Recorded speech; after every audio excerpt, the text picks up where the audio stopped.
Good afternoon. You probably don't know that each year between 40,000 and 100,000 men, women, and children die on the streets in the United States. Where I live in Orange County, more people die on the streets from being homeless than from gun violence. And just up the road in Los Angeles, every night 4 people die, every night. What you probably do know that our life expectancy adjusted for COVID is about 83 years. Somebody who is homeless, their life expectancy is 48 years.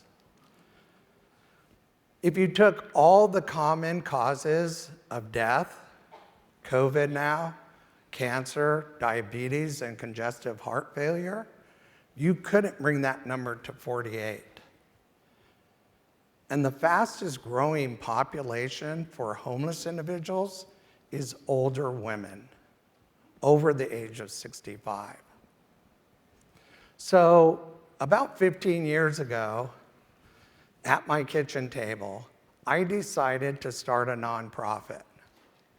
And the nonprofit was going to take care of mental health, substance abuse, housing, and all the social determinants of health. That was my dream. That's what I was seeing. So that nonprofit ended up becoming the 10th largest nonprofit in Orange County. Thank you.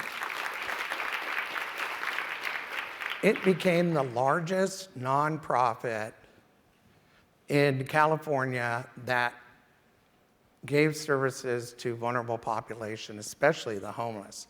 And California is a big state.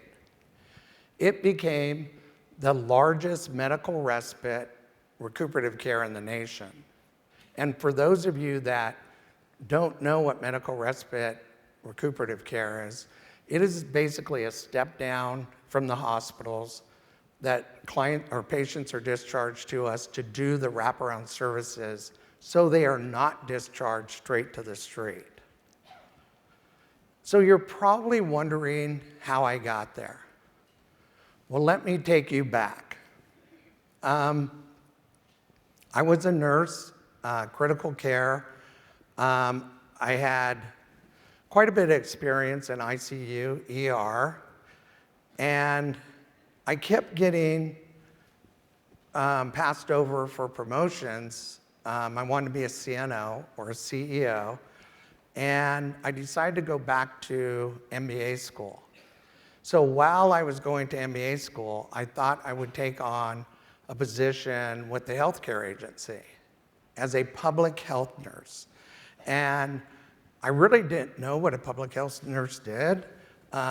I just knew the hours were better than ICU and ER. And so I went there and I knew there was a homeless problem. So I asked them if I could be an outreach nurse for the homeless. And they said, sure. So it became so popular that we would get about 100 to 150 calls a week asking for services. But the people out in the street didn't realize I was a nurse and would just call and say, can I talk to the homeless guy? So my moniker was the homeless guy. They actually put a little sign over my door saying homeless guy.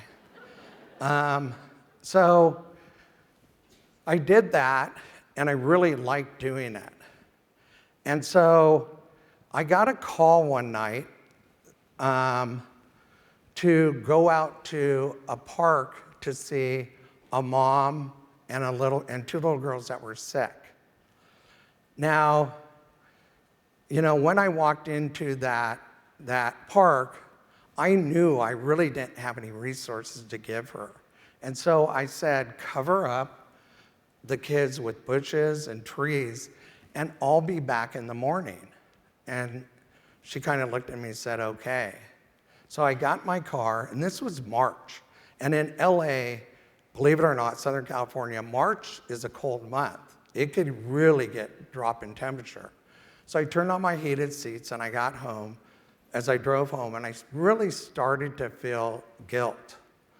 And opened the door, my wife said, "Hon, is that you?" And I said, "Yes." And she said, "Do me a favor and put Coco, our dog, in the garage. It's too cold for her to stay outside." And I just broke down. And she came downstairs and said, "I just asked you to put Coco in the garage." And I said, "You don't realize I just left 2 little girls in a park with their mom, and it's freezing, and I have a stack this big of cases that people are in parks, cars, and beaches." And she says, "Well, what are you trying to do? You're not going to end homelessness, so that's like ending world hunger." And I said, "I just wanted to illuminate the problem."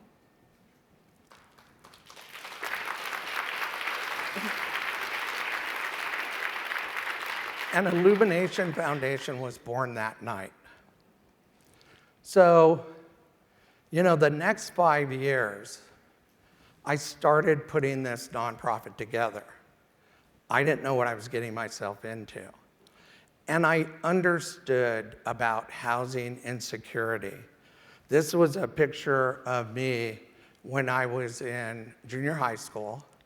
We had moved at least 8, 9 times a year. I didn't even know my address. My mom had to write it on my ID. So I knew what the clients were going through. But I also knew that starting a nonprofit is like a startup. It is extremely difficult.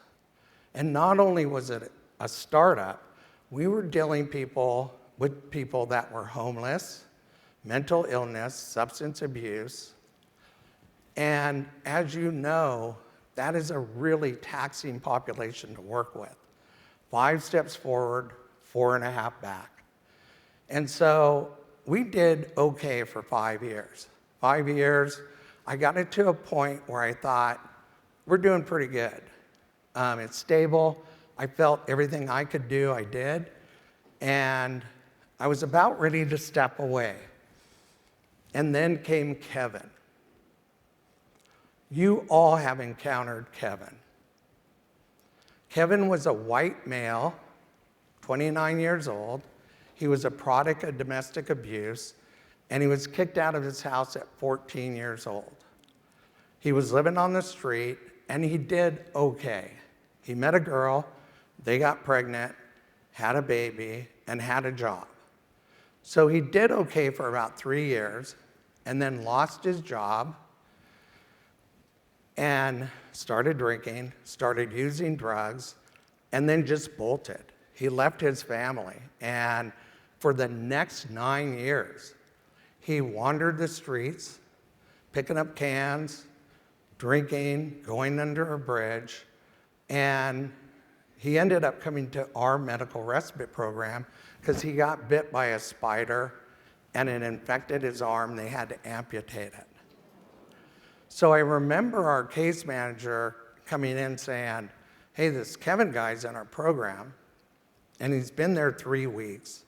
He won't engage. He's eating with his hands. He has rice and food in his hair. He's sleeping on the ground." And she asked me, "What do you want to do with him?" And I just remember saying, "Keep talking to him. Try to get him to engage." So about 3 weeks later, Kevin came to us and he said, she said to us that Kevin is starting to talk. He's starting to tell his story. And he told us that during those 9 years, he had been beaten up, urinated on, all his worldly goods had been taken away, and that was traumatizing. But the thing that bothered him the most, he could count on one hand how many times someone said hi to him. And that he came into our program and he said, you guys put clean bandages on my wound. You let me sleep in a warm, nice bed. And you touched me. You made me feel human. And so by happenstance, 3 weeks later, I went to the medical recuperative to sign some papers, and I see this tall-looking guy, good-looking guy, walking towards me, about 6'3", and flanked on either side by 2 ladies. And I think, that's that Kevin guy. And so before I could think of anything else, he rushed towards me, gave me a hug like I've never had. And I've been a nurse 25, 30 years, but I never had a hug like that. And he said, "Thank you for saving my life.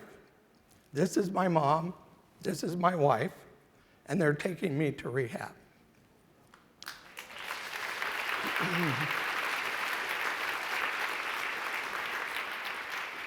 And today, Kevin is doing well. And so it answered the why for me, why I was doing what I was doing. And so the next 10 years, I continued to build with a really great team, Illumination Foundation. Many times, to be honest with you, I won't tell my board this, I didn't know what I was doing.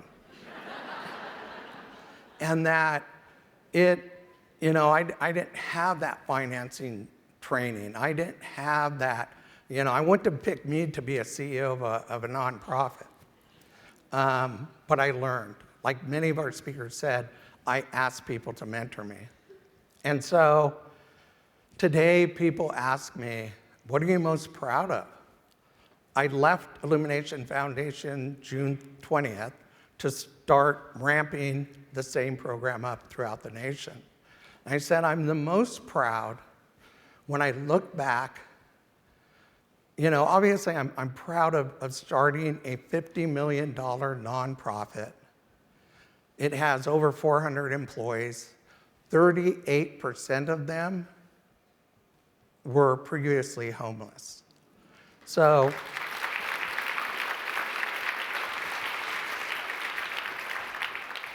I'm extremely proud of that. And I'm really proud of the fact that, when I look back, we left a trail of good.